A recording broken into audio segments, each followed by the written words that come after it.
Hello, so today's our topic is glaucoma. Okay, so glaucoma is nothing but increased intraocular pressure. Okay, so ocular means eye. So inside your eye there will be increase in pressure. Okay, it is called as glaucoma. Okay, so glaucoma is a group of disease characterized by a progressive form of optic nerve damage. Optic means eye. Okay, so this is generally but not necessarily associated with the raised intraocular tension, but the etiology is unknown and there are many risk factors. The chief therapeutic measure is to lower the intraocular tension either by reducing the secretion of aqueous humor or by promoting its drainage. Okay, so either its secretion may be increased or its drainage may be blocked. Okay, so those two things should be altered. So lowering of intraocular tension retards progression of optic nerve damage when even in normal or low IOT glaucoma. So major amount of aqueous drains through the trabecular route. Okay, while 10% of fluid passes into the connective tissue spaces within the ciliary muscles, then through the subarachnoid into episcleral vessels, that is epioscleral outflow. Okay, so glaucoma is seen in two principal forms. So two types of glaucoma is there: open angle and closed angle. Okay, so open angle is otherwise called as wide angle or chronic or simple glaucoma, and angle closure is otherwise called as narrow angle or acute congestive glaucoma. Okay, so this is the glaucoma in a diagrammatic form. So in the first eye depicts the flow of aqueous humor through the drainage canal. Okay, so where aqueous humor is formed and where it is drained. Okay, and the second is the glaucoma, so where the drainage canal is blocked by buildup of fluid. Okay, so here the drainage thing is blocked so that there will be accumulation of fluid, and the third diagram depicts the increased pressure damage blood vessels and the optic nerves. Okay, if the aqueous humor is going on accumulate, there will be increase in pressure, so this will lead to damage of your optic nerve and the blood vessels of the eye. Okay, so this is how glaucoma is developed. So this is the difference between open angle and angle closure glaucoma. So in open angle glaucoma, so there will be increase in angle. Okay, so you can see the dotted thing, so open angle glaucoma, and in the closed angle or angle closure glaucoma there will be decrease in angle. Okay, so this is open angle and closed angle closure glaucoma. So here the diagram which depicts the action of different drugs, that is different ANS drugs on the glaucoma. Okay, so picture in this picture the number 1 depicts the site of action of myotics in the angle closure glaucoma. So contraction of the sphincter pupillae removes the pupillary block. So if pupil is blocking the blood transmission, and reverse obliteration of the iridocorneal angle.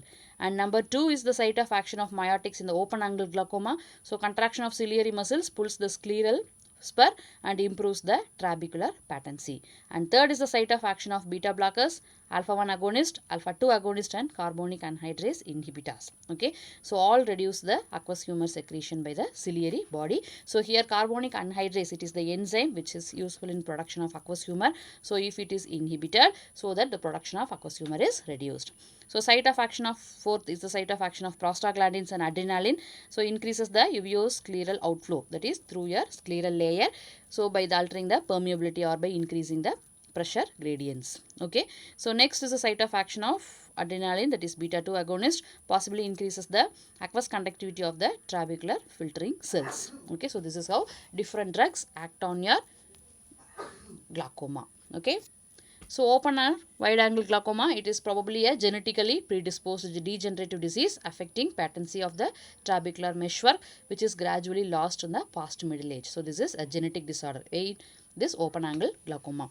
So the IOT raises insidiously and progressively. So ocular hypotensive drugs are used on the long-term basis and consistent and constitute the definite treatment in a major cases. Okay, so normally if this disease is a genetic one, so usually ocular hypotensive drugs will be used.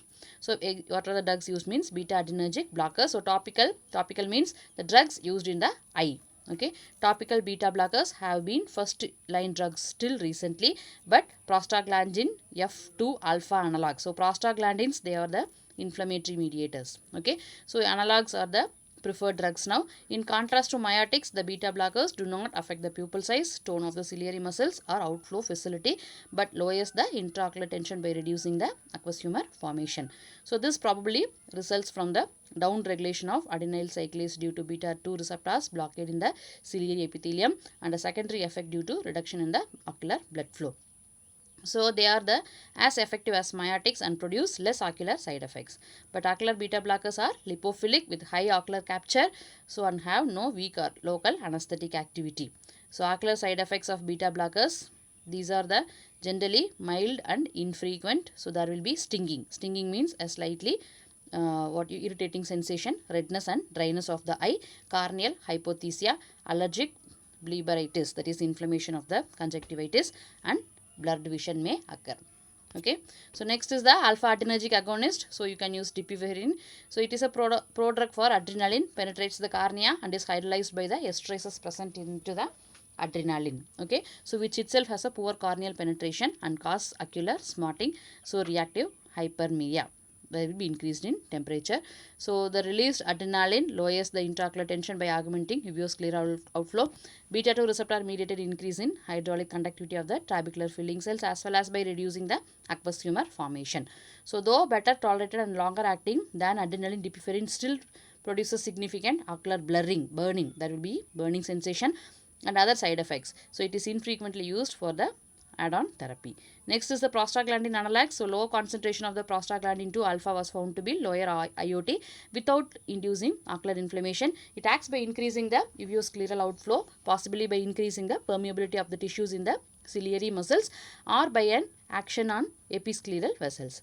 An efferent or on the trabecular outflow has also been demonstrated but is less marked. So ciliary body COX-2, that is cyclooxygenase 2, which are you are going to see in the further classes, found to be down regulated in wide angle glaucoma, indicating a physiology or role in prostaglandins in the aqueous humor dynamics. Next is the landoprost instilled into the eye. This prostaglandin 2 alpha derivative has shown efficacy similar to timolol, and the effect is well sustained over long term. It reduces the IOT in normal pressure glaucoma also.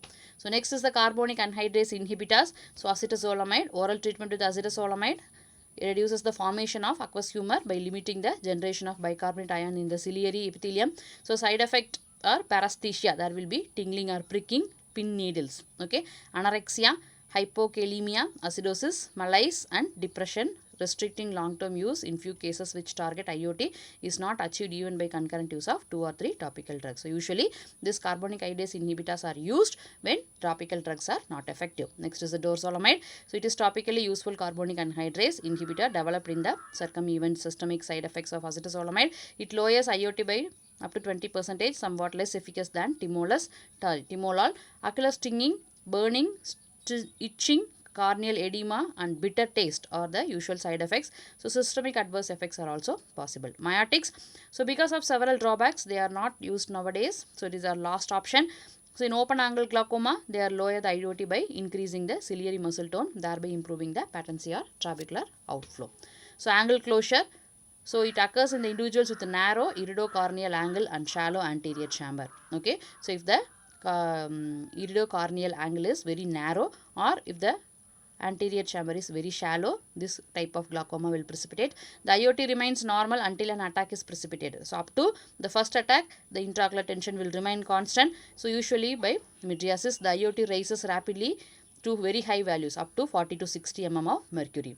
So it is an emergent condition. It is a very emergency condition with marked congestion of eyes and severe headache. So failure to lower the IOT quickly result in loss of vision. Okay, so vigorous therapy employing various measures reduce the IOT. Okay, so closed angle edema. So this is glaucoma. It is a less serious one, but this angle closure is a very serious one which will immediately affect the vision.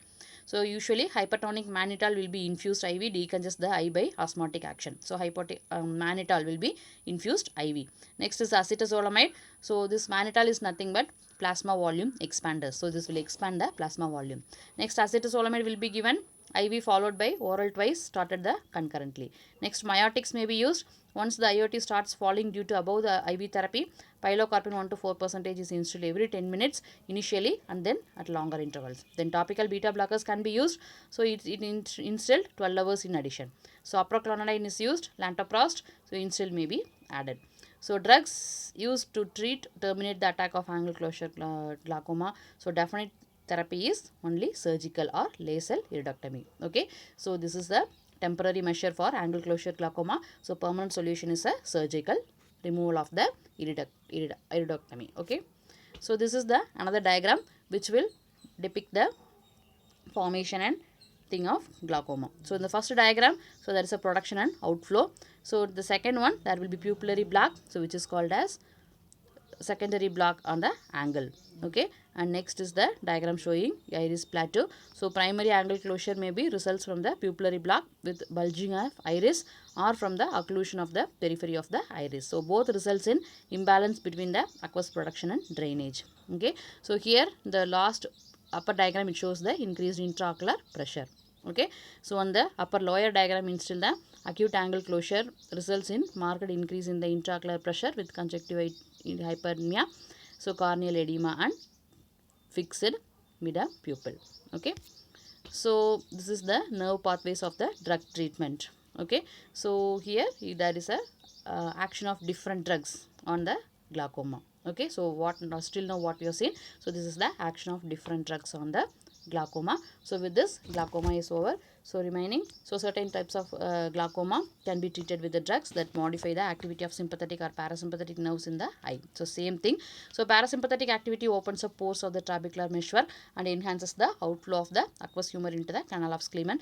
So sympathetic activity on the ciliary epithelium increases the secretion of aqueous humor. So cholinergic agonists such as pilocarpine, which enhances the aqueous humor outflow, and adrenergic antagonists such as timolol, which decreases the aqueous humor inflow and ameliorate the, that is reduces the symptoms of glaucoma. So adrenergic agonists such as aproclonidine, that reduces the aqueous humor production and is irreversible ACHE inhibitors such as ectiopiate and organophosphate are also used. Okay, so this is the simplified form where the ANS drugs are used to treat the glaucoma. So remaining we can see in the next class. Take care. Bye bye.